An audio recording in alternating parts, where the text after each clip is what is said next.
going to talk about the properties of numbers today.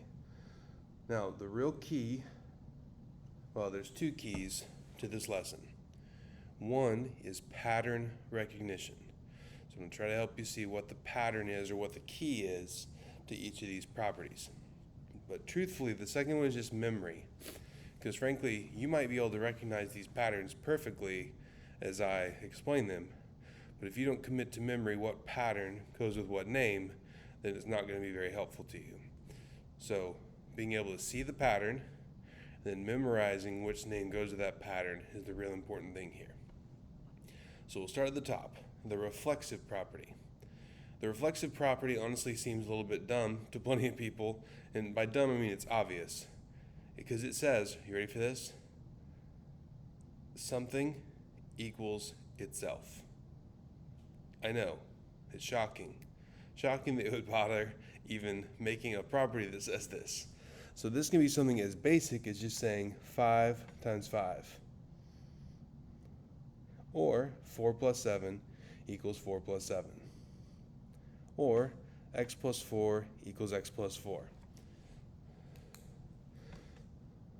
So these are not official math words. The reflexive property essentially says something equals itself.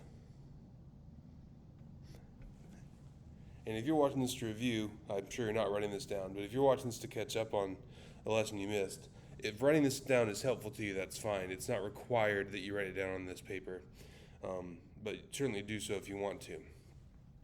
So the reflexive property shows something identical on both sides. So you notice how things are in the same order on both sides, and they're the exact same parts on both sides. So there's literally no difference in the left side of the equation and the right side of the equation. So the symmetric property, it says if A equals B, then B equals A. So if they give you, if you know, I think you'll notice if you look down your paper, there's 3 and only 3 on this page that are if-then statements. 3 that are if-then statements: symmetric, transitive, and substitution. So an if-then statement, the symmetric property says if we are told about one equation that's true, we can reverse that equation, meaning switch which part's on the left and the right of the equal sign, and it's still the same thing. So if 5 equals 3 plus 2, then we can flip this around and say that 3 plus 2 equals 5. If x plus 5 equals 10, then we can flip this around and say 10 equals x plus 5. An important thing, because this will be similar to another one we go down as we go down the list. So the important difference here is you can flip an entire equation around. So given one true equation, you can flip the whole equation.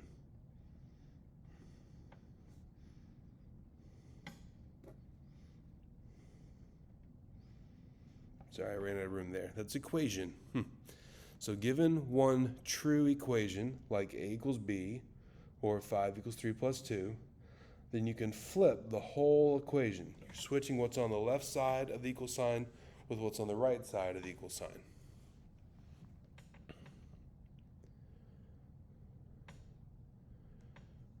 Okay, transitive is another if-then statement.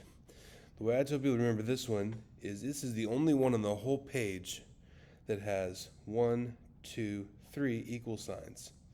So symmetric just has one if. It just gives us one statement in the if part, then one statement in the then. So if this is true, then this is true. Transitive tells us if 2 things are true, then we can come up with a third.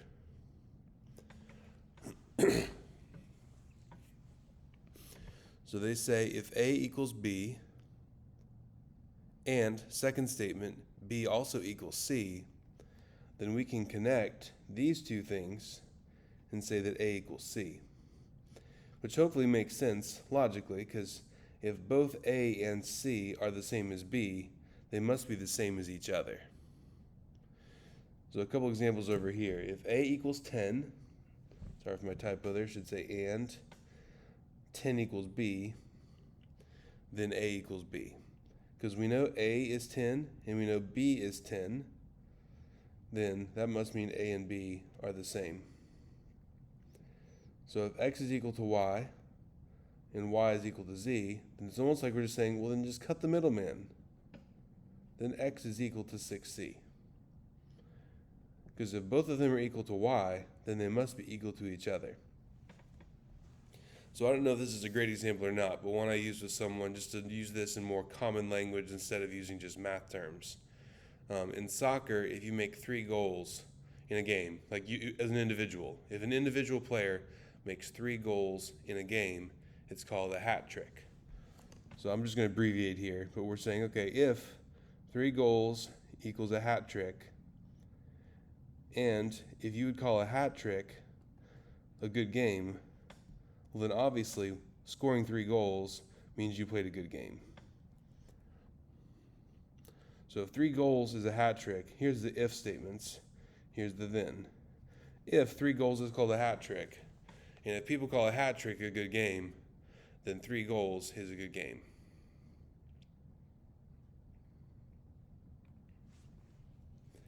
Another way you can remember this, when you see 3, think of T. When you see 3 equal signs, think of T, because this is the only property on our list that starts with the letter T. So 3 equal signs means transitive.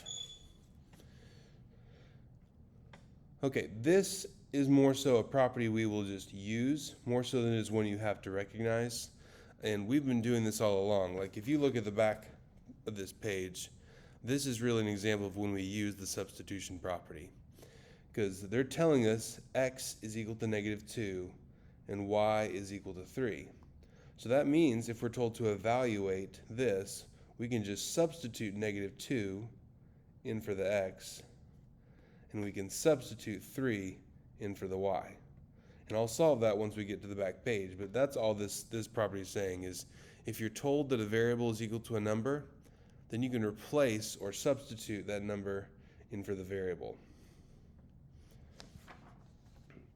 So the better way to look at this example is like they just told you this.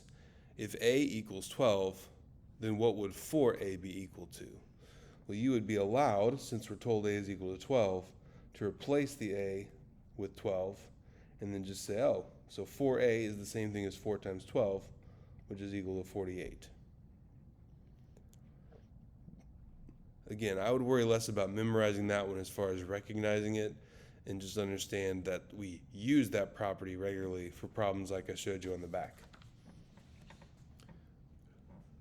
Okay, now we have 2 couples right here. We have the identity couple and the inverse couple. So the identity couple, additive and multiplicative. I know those are weird ways to say addition and multiplication, but don't let those words trip you up because it's just saying whether we're doing it by addition or multiplication. So that's the only difference in whether we use additive or multiplicative is whether we're adding or multiplying. But I describe these as saying, what can we add, as far as this one's concerned, that does not change the identity of what we started with? So if you think about this right here, we start with A.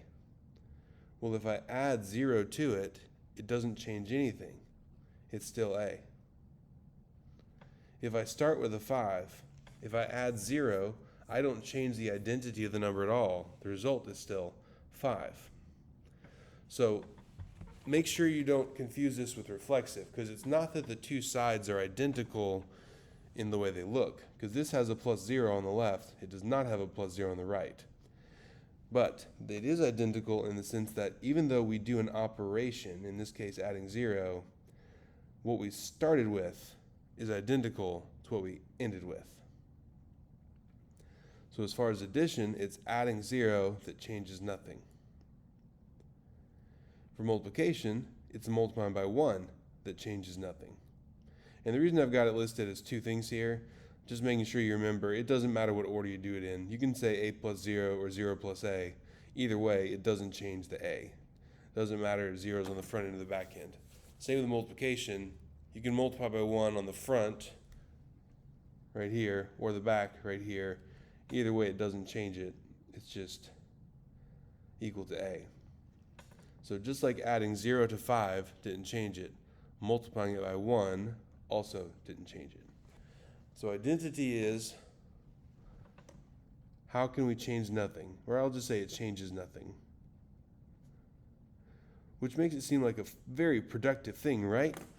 Well, how can we do something and it changed nothing? Well, we could add 0, or we could multiply by 1. Okay, now for the inverse couple.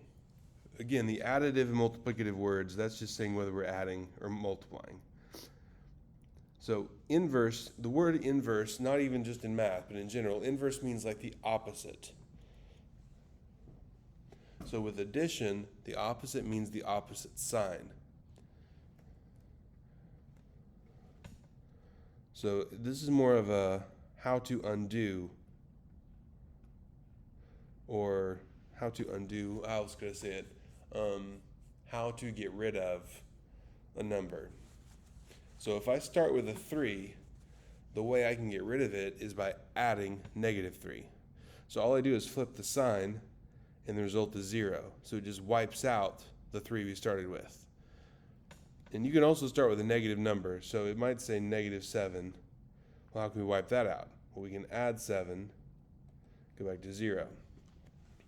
If you think about money, you could just say, how do we get our account balanced? Or how do we get our account to 0? Not that you necessarily want $0, but still, bear with me. So if you have $3 in your account right now, you could spend $3 and then you're back at 0. Or if you're $7 in debt, you need to pay your friend back $7 so that you're back to 0 being owed. Okay, multiplicative inverse is kind of how do we make everything disappear, and instead of it being 0 with multiplicative equals 1, which if you notice, for both of the pairs here I talked about, additive, the key is 0 and 0. Multiplicative, the key is 1 and 1.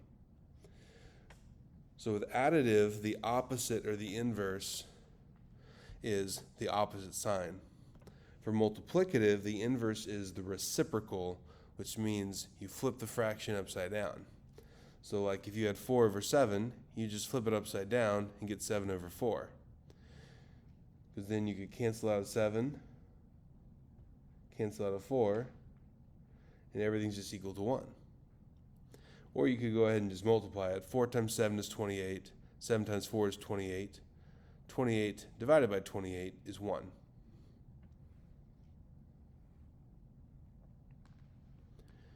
You can also do it with whole numbers. So think about -6. -6 is the same thing as -6 over 1. We don't bother writing that most of the time, but to help you think about how to flip it upside down, you can think, okay, every whole number can be written as a fraction. So I just put it over 1. Then you flip it upside down, and just like before, things would cancel out. We could cancel out the -6's.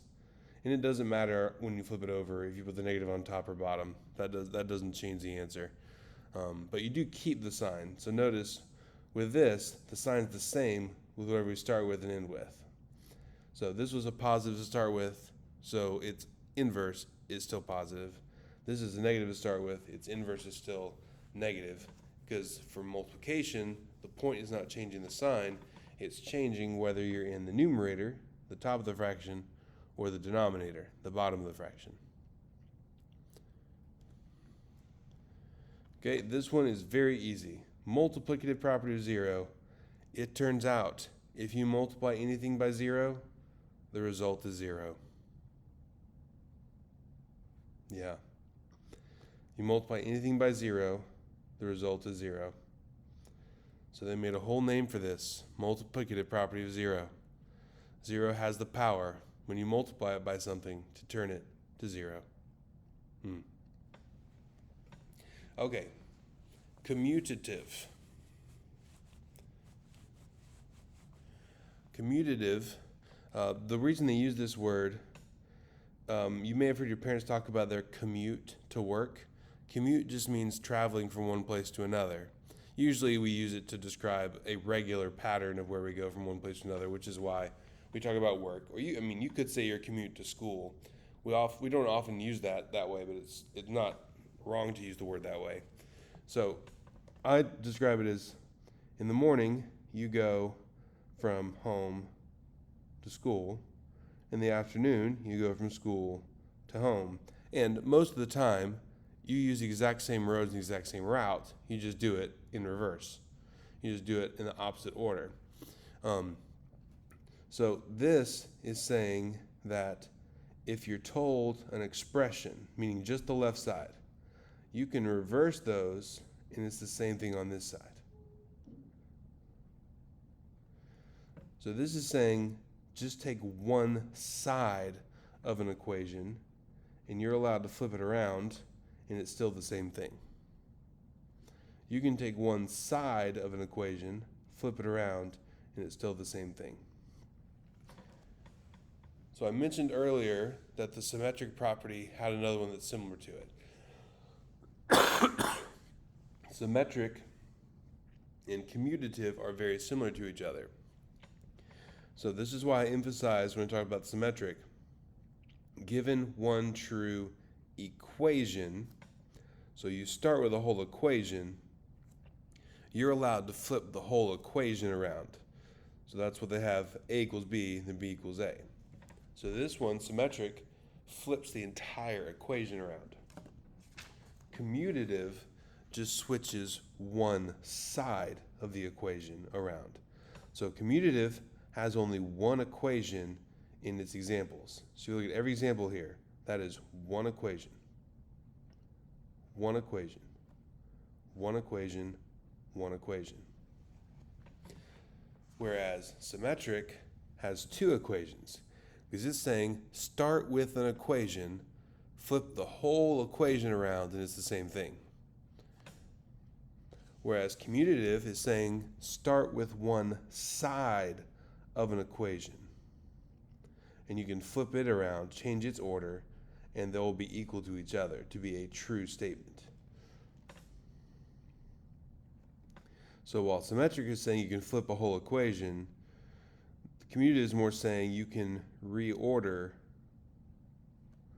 one side of an equation.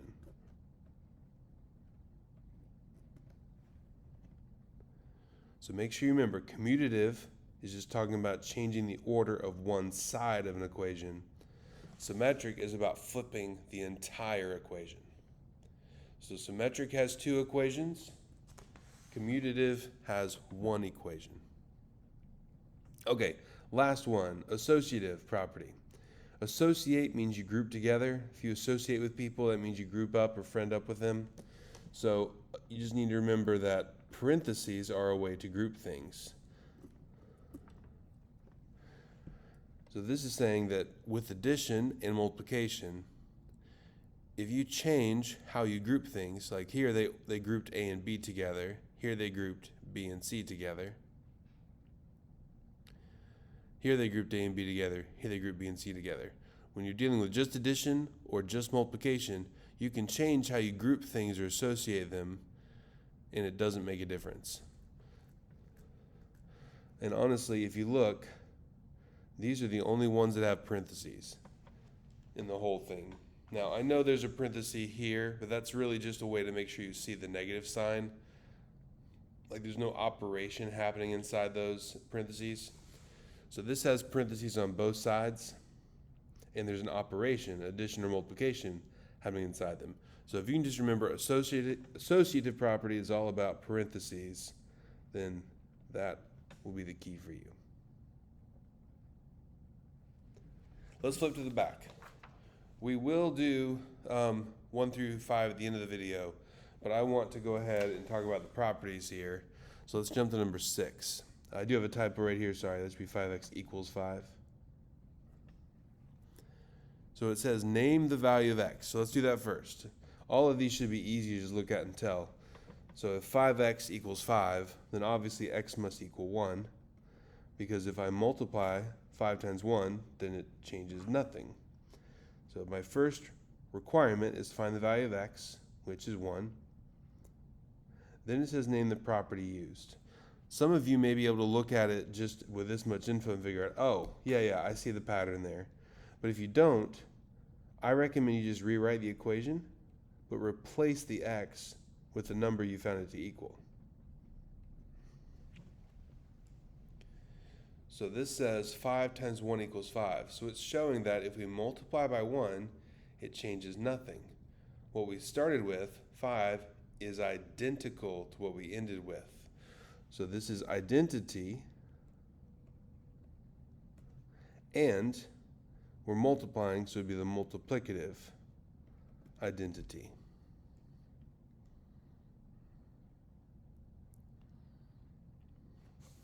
So if you look, it won't always be literally the same numbers like these are, but you see 5 times 1 equals 5. Ah, okay, that looked like ours, multiplicative identity. So the next one, number 7,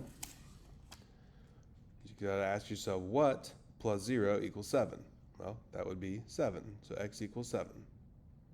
So I solve for x. Now I'm gonna rewrite this equation with 7 plugged in for the x. So this is saying I started with 7, I added 0, and ended with 7. So it's showing that what I started with is identical to what I ended with, because adding 0 changed nothing. So this is also an identity, but since we're adding, it's the additive identity.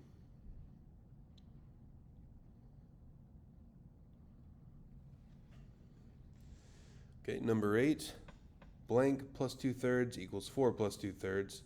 Well, since the 2/3 match, must mean the x and the 4 match. So x is equal to 4. So 4 plus 2/3 equals 4 plus 2/3. So this is literally the exact same thing, numbers and their order on both sides. So if you look back to the front, that's our very first property. Something equals itself. Identical order and terms on both sides. So number 8 is reflexive because it's the exact same thing in the exact same order on both sides.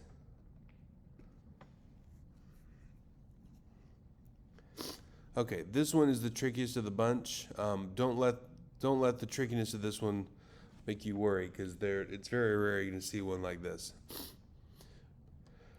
Okay, this one, we have to solve for x. Now, it may not be as obvious what x is equal to as it was in 6, 7, and 8. So let's actually work this out. So I need to get rid of this fraction. I need to get rid of the 1/5. And one way to get rid of a fraction is to multiply by its reciprocal.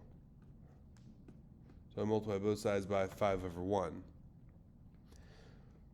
So I multiplied 1/5 by its inverse, its reciprocal, because then the 5's cancel out, and that's all equal to 1. I get x equals 2 times 5, which is 10. So I found x is equal to 10. 1/5 times 10 does equal 2. But to figure that out, I had to multiply this by its inverse. So this is the multiplicative inverse, because that was the way I was able to get rid of the 1/5, was to multiply by its inverse, its reciprocal, 5/1. Don't let this one trip you up. This is rare. You're going to see one like this. Number 10, 4.5 plus x equals 4.5. Well, if they added something, it changed nothing, that x must be 0.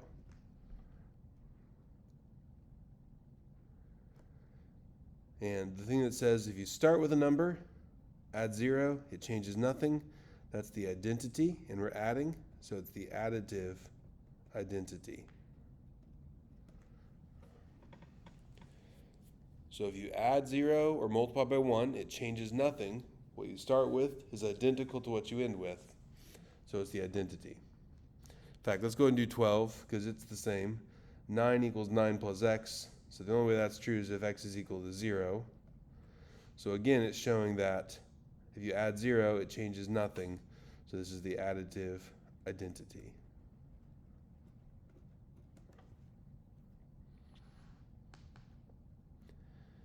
Okay, 11, 5 plus 7 equals 7 plus, well, since the 7's match, these two must match, so x is equal to 5.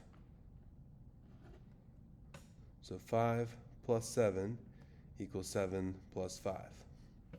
So notice I have just one equation here. There's just one equation, and it shows me that if I rearrange the order of just one side of the equation, change it from 5 plus 7 to 7 plus 5, it's still the same thing. That's the commutative property, because the commutative property is the one that says you can change just one side of the equation and it's still the same.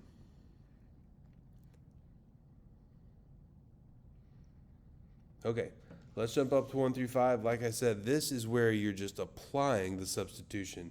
You don't have to write substitution property every time. You're just using the substitution property, because they told us what x, y, and z are equal to. So now we can substitute those numbers in for those variables and solve them. So remember, we plugged -2 in for x. We plugged 3 in for y. 3 times -2 is -6. 2 times 3 is 6. So this is a subtraction problem, so we'll do keep, change, change. Now we're adding the same signs, so we just add 6 and 6 and make it negative.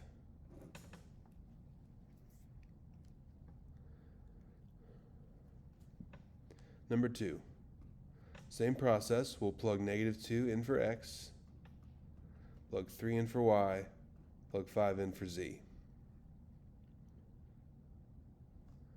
-2 squared is +4. So we did the exponent first. We'll follow the order of operations. Now we can do multiplication. 4 times 4 is 16. 3 times 5 is 15. And 16 plus 15 is 31.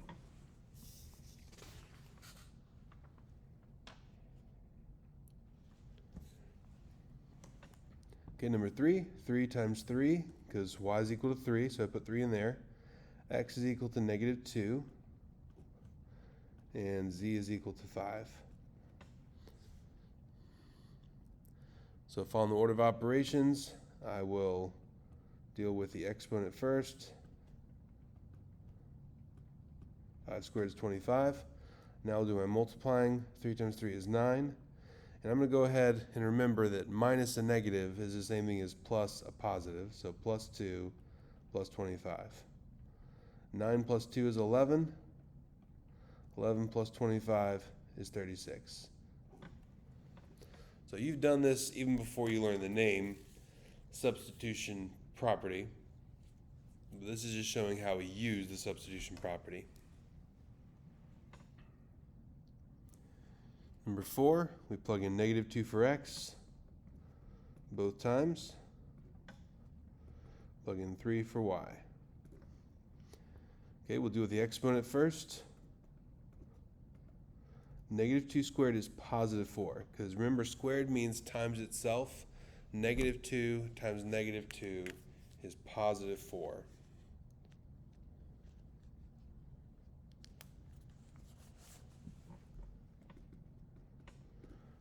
Now we do the multiplying. 4 times -2 is -8.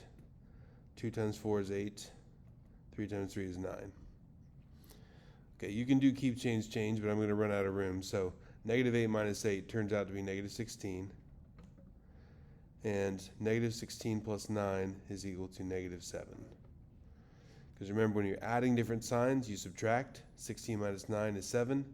And keep the sign of the bigger number, which is the 16. So that's why we have a -7. Okay, number 5. Remember, we plug in -2 for x. 3 for y. Oops, sorry, I forgot the 4 there.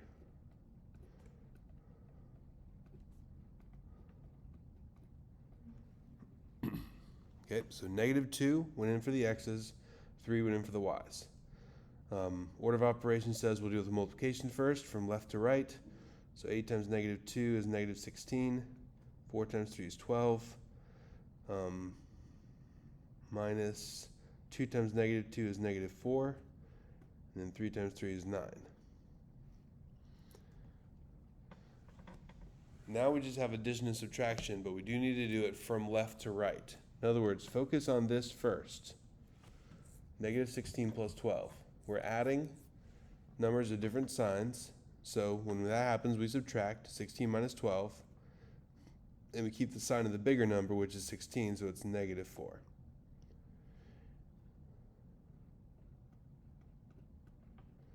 So then we focus on these two.